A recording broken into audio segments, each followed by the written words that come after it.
Have you ever given someone what you thought was the perfect piece of advice, only to have it just fall flat?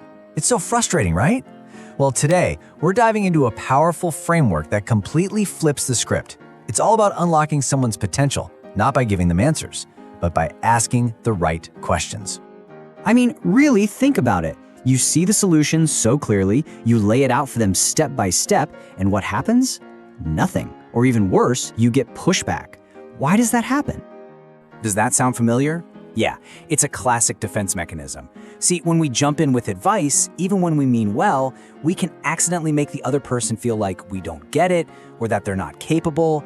The responsibility for the solution suddenly shifts to us, which makes it super easy for them to just dismiss it.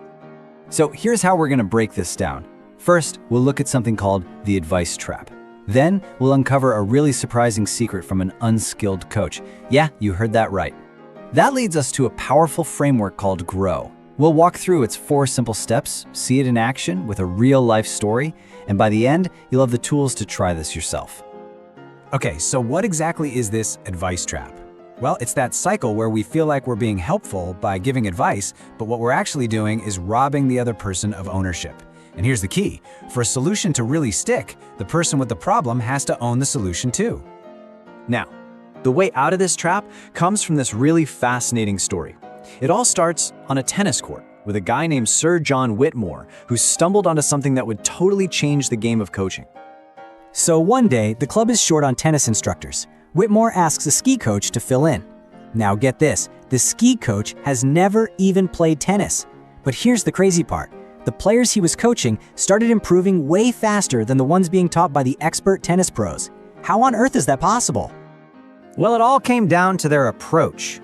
The expert tennis coach was all about giving corrections. Your stance is wrong. Do it like this. It was all about telling. But the ski coach, since he didn't know the right way, could only ask questions. Things like, how did that feel? Or what could you change to get more power? He was making the players analyze themselves, which built their awareness and, most importantly, their ownership over their own improvement. And this discovery led to a huge insight. People have this incredible potential just waiting inside them. But you don't unlock it by telling them what to do. You unlock it by helping them think for themselves.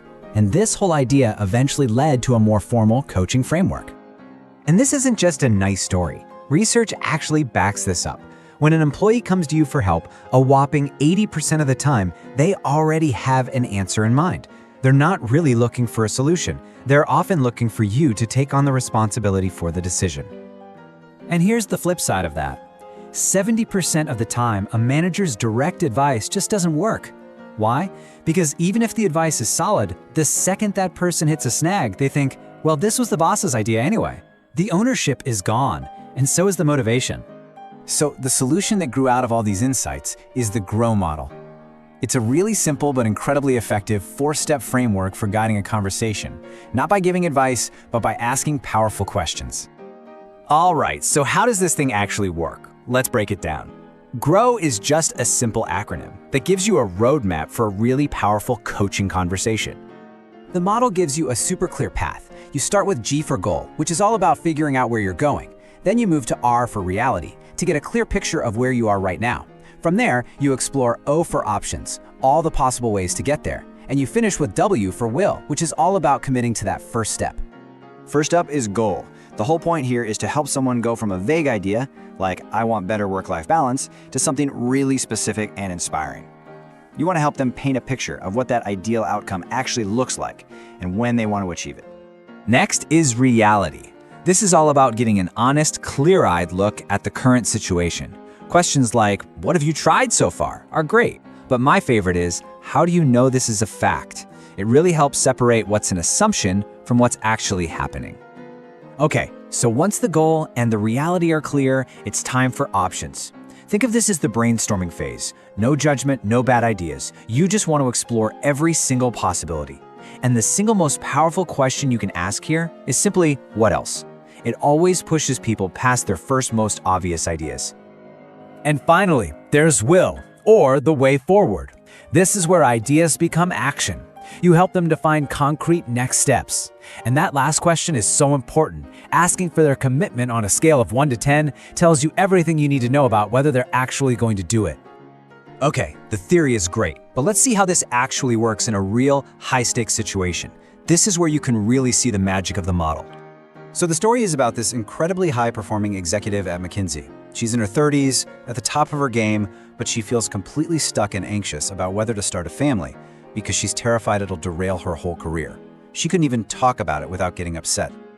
The big breakthrough came during the reality stage. The coach just asked a simple question: what have you actually done about this?